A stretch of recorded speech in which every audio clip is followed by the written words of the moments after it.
tatkala orang-orang itu membahas tentang dampak positif AI, justru saya akan lebih mengkaji pada dampak negatifnya. Karena sudah saya tekankan bahwa peradaban pesantren yang harus dikuatkan Mas santri adalah sanad.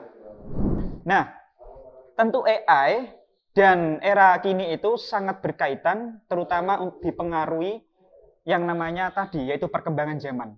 AI ini tentu akan berdampak positif. Tapi kalau kita sebaliknya, kita gunakan sebagai hal yang buruk, tentu akan berdampak negatif.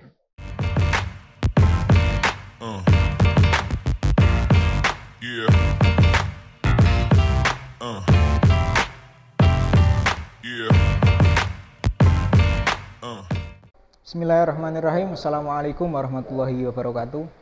Selamat datang di podcast Ma'al Hasani, ruang bincang santai ala santri. Dalam segmen kali ini kita akan membahas subtema AI dan peran mahasantri dalam perkembangan peradaban pesantren. Yang dari subtema tersebut kami mengembangkan dengan judul yaitu Ancaman AI terhadap pesantren, Fenomena Erogen Religiosity. Kenapa kita tertarik untuk membahas judul tersebut? Karena dalam dunia pesantren sangat kental akan namanya sanad. Untuk lebih lanjut dan apa saja kaitan-kaitannya dengan sanad, kita bisa lebih lanjut membahas bersama narasumber kita, yaitu Saudara Latiful Wahab.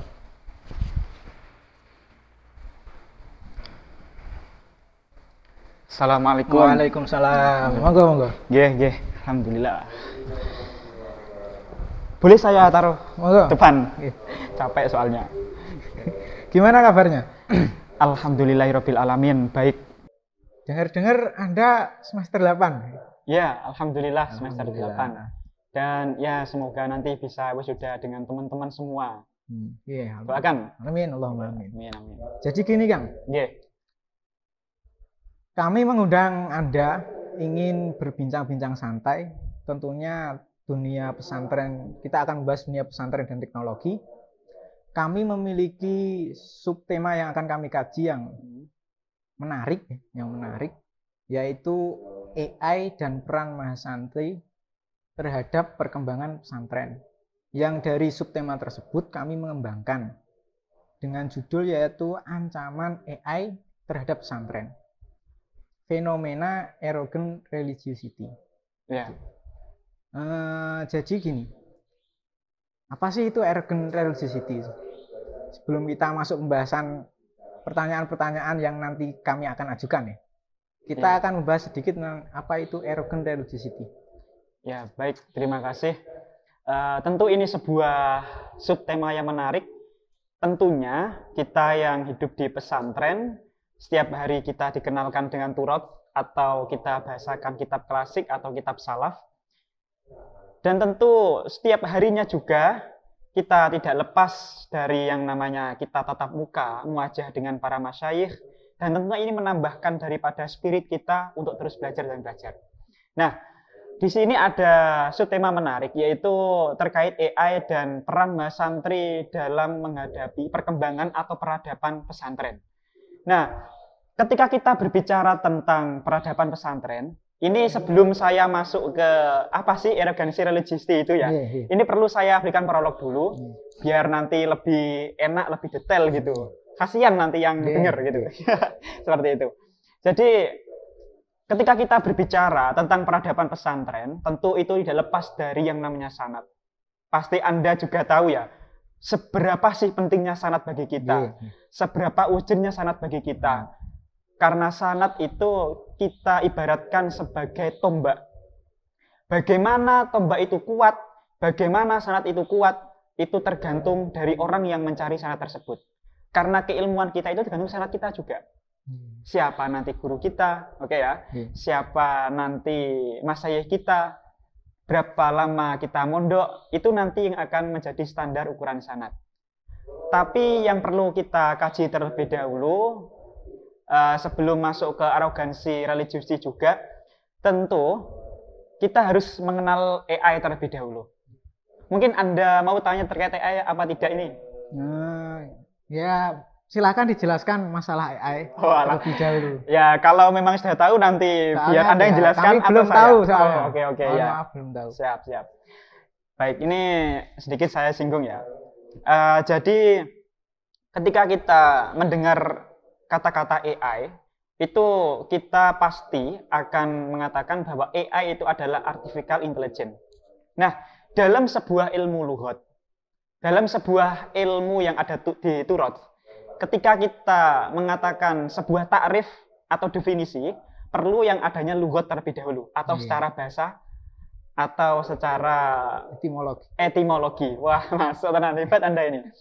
Alhamdulillah, hanya sedikit itu saja mungkin. Jadi, kalau AI secara lughat atau secara bahasa itu adalah kecerdasan buatan. Kalau kita tinjau secara istilah atau secara takrif definisinya, AI itu, ini saya ambil dari jurnal Sinta 3, jurnal pendidikan miliknya Truth, yang mengatakan bahwa AI adalah kecerdasan buatan yang mana nanti akan digunakan untuk membantu manusia dalam bekerja. Seperti itu. Jadi kita lihat zaman sekarang itu adalah zaman modern. Tentu AI dan zaman modern itu tidak bisa dilepaskan. Ini akan menjadi satu kaitan yang luar biasa, apalagi di era industri 4.1 ini, hingga nanti pada era society, atau kita kenal dengan era 5.0, seperti itu. Nah, dalam hubungan antara AI dan juga era modern ini, tentu ada sebuah kaitan menarik, di mana era modern, itu kita yang hidup sekarang, itu rata-rata lahirnya di generasi Z atau Gen Z, dinamakan sebagai Z generation. Nah, itu kalau bahasa Inggrisnya seperti itu, Z generation. Ya, termasuk saya, Anda dan saya. Soalnya kita itu sama-sama lahir, kalau nggak antara tahun 2000 ya 2001 atau 2002 atau 2003. Nah, seperti itu intinya. Nah, ini dalam buku Dihlis atau bisa dicek di tulisan Cohort Demografi Indonesia.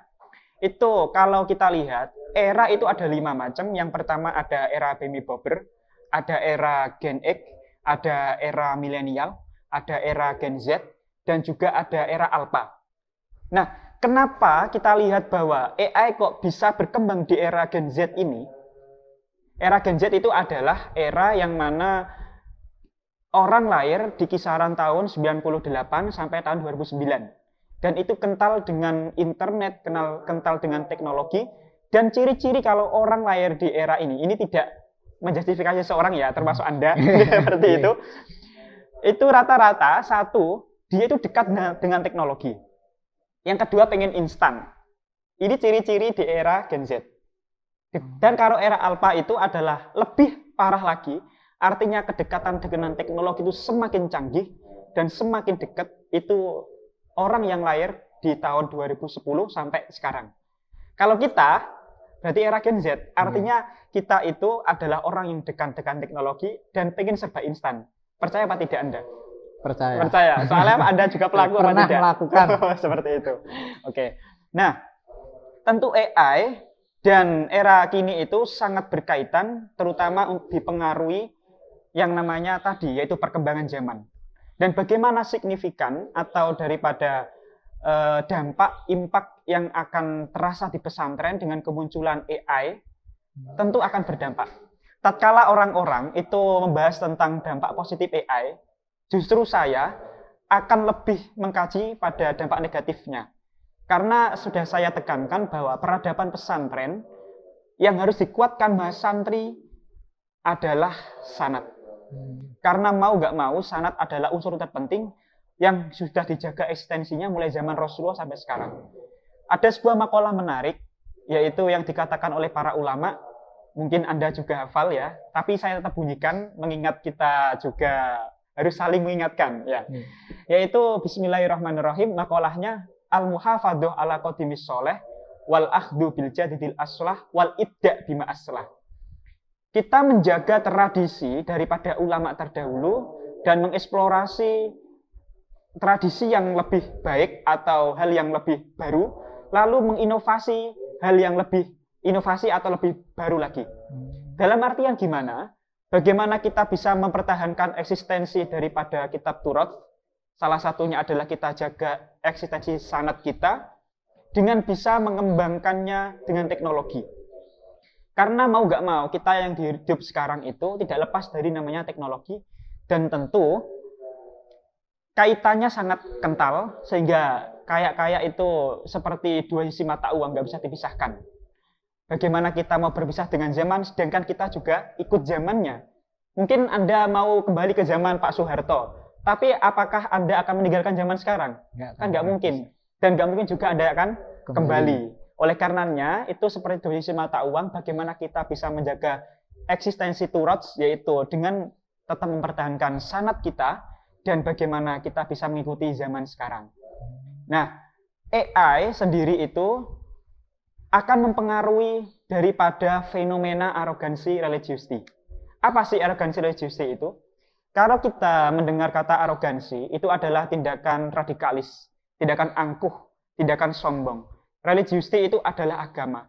Dalam artian apa? Dalam artian, ya, ini dampak negatifnya ya.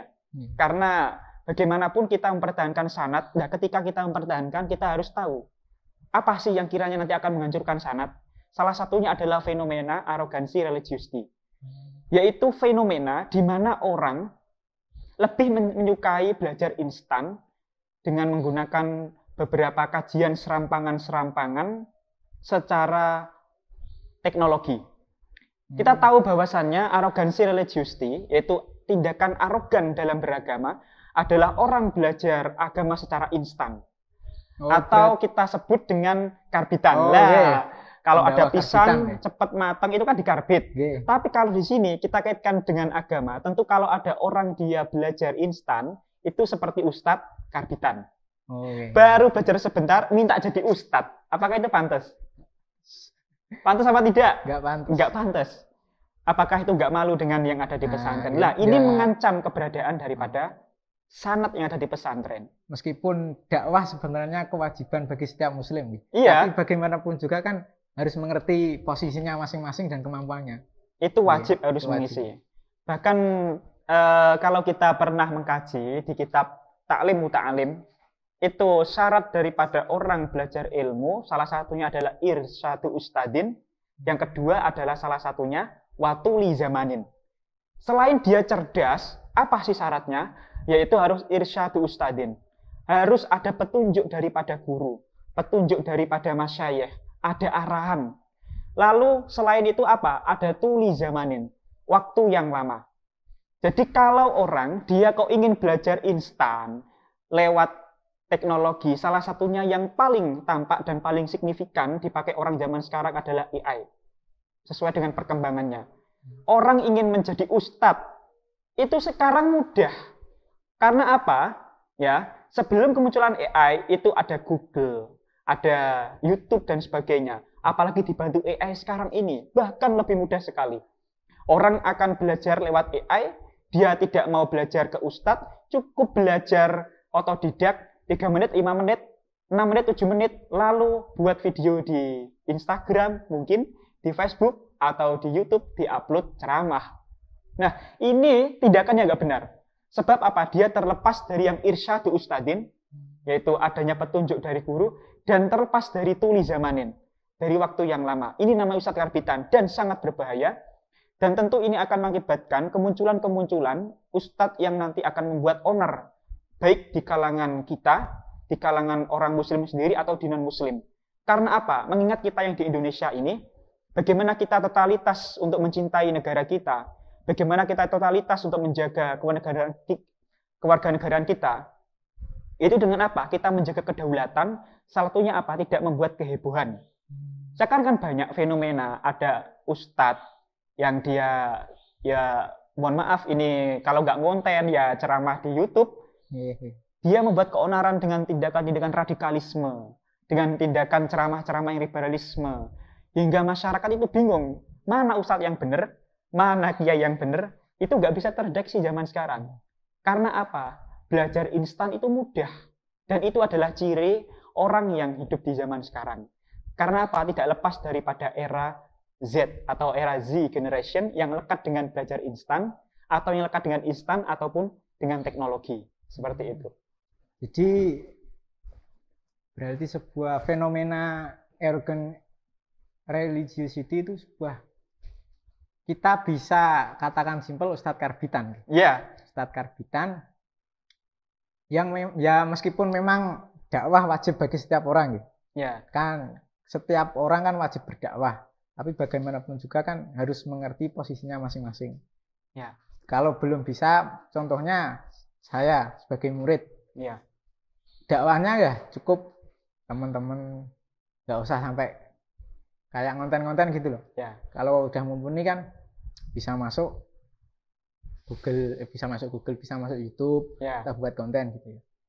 Jadi alhamdulillah kita telah diberikan sebuah arahan tentang arrogant religiosity tersebut, dan kita akan masuk pada pertanyaan yang telah kami siapkan ya. Pertanyaan yang kita langsung, apakah benar AI akan menguntungkan manusia atau justru merugikan, terutama di dunia pesantren? Nah, ini kan sudah saya singgung tadi terkait memang dunia itu dia lepas dari dua. Ada dampak positif, dampak negatif. Ada matahari, ada bulan. Ada laki-laki, ada perempuan. Kita diciptakan wa khalaqnakum azwaja. Kita diciptakan berpasang-pasang, seperti itu. Mungkin sampean butuh perempuan atau tidak nanti? Iya, karena apa? Kita berpasang-pasang gitu. Ya, seperti halnya ini. AI juga dia punya dampak positif, banyak positifnya. Membantu kita lebih mudah untuk belajar. Membantu kita lebih mudah untuk mengakses daripada berita, daripada jurnal, kitab, PDF, dan sebagainya. Tapi di samping dampak positif yang telah ada, tentu AI itu juga akan memberikan dampak negatif, yaitu apa? Menyusutkan sanad yang ada di pesantren ini dengan adanya kemunculan Ustadz Karbitan atau disebut dengan arogansi religiosity. Sangat berbahaya. Dan ini saya khawatirnya juga begini nanti itu. Saya khawatir anak-anak yang lulusan pesantren, terutama dari kalangan Mahat Ali, namanya Mahat Ali, Mahat sudah tinggi juga, itu akan ternihilkan dengan adanya Ustadz Karbitan ini. Sebab apa? Gaya penyampaian berdakwah itu juga penting. Kita khawatir kalah dengan mereka, yang mana mereka hanya belajar lewat contoh AI, ya, memanfaatkan AI, teknologi canggih ini, kecerdasan buatan ini untuk mengembangkan daripada ceramahnya. Sedangkan kita yang belajar dengan irsyadu ustadzin, dengan ada petunjuk daripada guru atau kiai, lalu tuli zaman dan kita belajar lama, itu akan ternihilkan oleh mereka-mereka. Nah, ini yang saya khawatirkan, dan nanti degradasi sanad itu ada di tahun yang kedepannya. Bagaimana dengan generasi yang mendatang? Tentunya ini sebuah fenomena yang harus kita atasi sebagai seorang muslim, karena kita mau gak mau akan meneruskan daripada perjuangan ulama kita yang mengusung daripada al-muhafadhah ala qadimis sholeh wal akhdhu bil jadidil aslah. Seperti itu. Jadi positif atau negatifnya dampak itu tergantung penggunanya. Tergantung daripada pengguna. Sebagaimana nikmat Allah. Iya. Apakah Allah salah memberi kita nikmat? Kan enggak? Ya enggak toh. Tergantung dia sadar enggak itu sebuah anugerah atau sebuah ujian. Ya, kalau masalah kalau anugerah, ditarik ke masalah situ, ya kan perkembangan ini kan sebuah nikmat, kita bisa mudah dalam segala hal. Tapi cuman kadang kitanya yang salah paham. Ini sebagai ujian kemudian kita gunakan, apalagi kalau digunakan dalam sebuah hal-hal yang melenceng dari syariat. Berbeda lagi kalau memang itu sebuah anugerah bagi penggunanya. Iya. Ya, kalau kita buat baik, teknologi AI ini tentu akan berdampak positif. Tapi kalau kita sebaliknya, kita gunakan sebagai hal yang buruk, tentu akan berdampak negatif. Dan saya ada sebuah, ini di buku teori sosial, ya. Jadi anak pesantren itu akan hebat ketika dia mau membaca dan menulis. Dalam artian apa? Dalam artian kita belajar Turot juga harus membaca buku-buku seperti ini. Di teori sosial itu ada namanya teori Jan Badruliyat. Teorinya Jan Badruliyat itu mengatakan bahwa zaman sekarang itu, era modern itu, banyak fakta akan tertutupi dengan opini. Ini senada dengan era post-truth, yaitu di mana kegiatan yang fakta-fakta itu akan tertutupi dengan opini. Itu sama. Jadi teori Jan Badruliyat itu sama dengan era post-truth. Maknanya apa? Maknanya ini. ketika kita yang di pesantren itu sudah belajar sungguh-sungguh, lalu kita belajar dengan guru, kita belajarnya sampai ada yang 9 tahun, 10 tahun, 15 tahun bahkan, itu akan ternihilkan oleh ustadz instan atau ustadz karbitan ini karena mereka lebih pandai dalam membuat opini. Sedangkan faktanya kita yang lebih hebat daripada mereka. Ini bisa dilihat dalam beberapa buku teori sosial. Saya juga pernah membaca dalam beberapa jurnal, ya, dan saya tulis juga dalam buku yang berjudul, ini buku saya pribadi, judulnya adalah Turuts, Tradisi dan Modernitas, upaya merespon problematika masyarakat kontemporer. Saya juga tulis terkait dampak daripada kemunculan ustadz karbitan. Itu sangat buruk dan bisa menihilkan kita yang ada di pesantren ini. Seperti itu. Jadi ya bagaimana kita pandai untuk mengelola daripada AI supaya menjadi dampak positif bagi kita, dan bagaimana kita bisa menihilkan mereka-mereka yang berstatus ingin belajar instan tanpa berguru, tanpa menggunakan waktu yang lama. Itu tugas kita semua sebagai santri. Jadi tentu mungkin nanti teman-teman di pesantren itu bisa memanfaatkan AI untuk berdakwah. Itu salah satu solusinya. Yaitu gimana? Ya kita belajar public speaking di pondok. Kita belajar public speaking, kita belajar writing. Kita belajar untuk berbicara yang enak, didengar masyarakat enak, diterima enak. Dalam artian itu moderat seperti itu. Lalu kita juga belajar writing, belajar nulis. Kita menulis itu ya tidak harus bahasa Arab, tidak. Kita belajar nulis tidak harus bahasa Inggris, tidak. Kita belajar nulis bisa bahasa Indonesia, bahasa Jawa. Yang penting apa? Bisa dikonsumsi publik. Kita tidak kalah dengan mereka-mereka yang seharusnya itu ilmu tidak dinikmati mereka, ilmu agama itu seharusnya dinikmati oleh kita semua. Yaitu apa? Siapa yang kapabilitas itu yang berhak menyampaikan, dan siapa yang tidak berkapabilitas tidak berhak menyampaikan. Seperti itu. Jadi saya ulangi lagi, sebuah dampak negatif atau positifnya sebuah perkembangan AI ini tergantung penggunanya masing-masing. Kalau kita, dan semoga saudara-saudara muslim kita sadar, mampu menggunakan dengan baik, maka dampaknya adalah positif. Begitu juga sebaliknya. Saya lanjutkan, ini ada pertanyaan lagi. Bagaimana kita, masyarakat pesantren nih, bisa menjaga keseimbangan supaya tetap konsisten menjaga tradisi ulama salaf, tapi juga tidak ketinggalan era sekarang ini? Tentu bagaimana kita bisa menjaga tradisi pesantren? Ya tadi, kita harus menjaga syarat daripada orang mencari ilmu.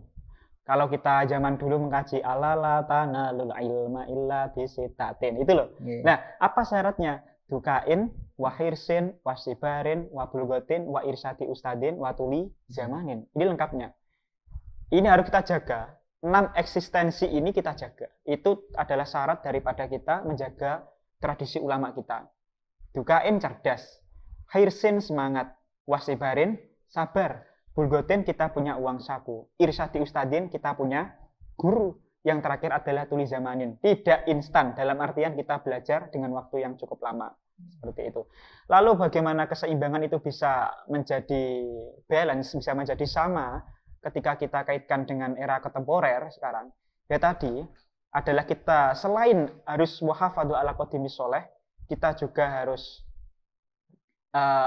ibda bima aslah juga. Bagaimana kita bisa membuat inovasi baru? Salah satunya apa? Kita memanfaatkan AI itu sebagai ajang dakwah. Bagaimana dalam Al-Quran, ud'u ila sabili rabbika bil hikmati wal mau'idatil hasanah. Kita sampaikan dengan hikmah wal mau'idatil hasanah, dengan argumen-argumen yang baik, terus dengan statement yang bisa diterima masyarakat. Kita moderat seperti itu.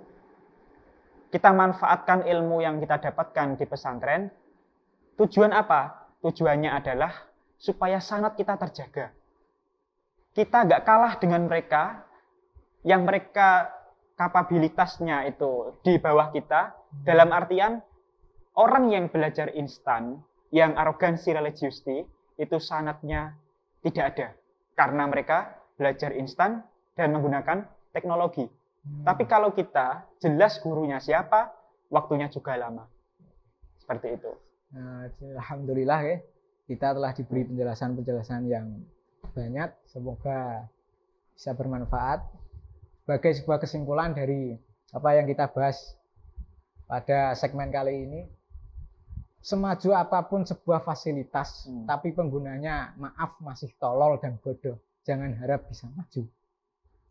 Bisa begitu kesimpulan pada segmen ini. Ya, pokoknya seperti itu. Satu tambahan lagi, AI itu juga al-wasail hukmul maqasid. Bener apa enggak? Ya, mau nggak mau bagaimana kita bisa menggapai tujuan kita untuk menggapai daripada peradaban pesantren yang luar biasa, itu menjaga eksistensi sanat hingga masa mendatang sampai anak turun kita semua, yaitu dengan memanfaatkan AI sebaik mungkin supaya tidak pada hal yang negatif. Seperti itu. Alhamdulillah kita telah berbincang-bincang santai dengan beliau dan alhamdulillah kita bisa mendapatkan banyak ilmu dari beliau. Pun sudah mau istirahat ya? Saya ya santai orangnya.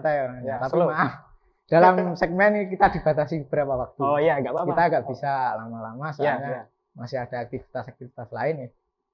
Terima kasih pada sampean karena telah hadir dalam undangan kami ya. Dan saya sebagai host mohon maaf kepada pemirsa kalau ada salah omong, juga mohon maaf kepada Anda kalau ada salah omong. Dari kami, Assalamualaikum warahmatullahi wabarakatuh. Waalaikumsalam warahmatullahi wabarakatuh.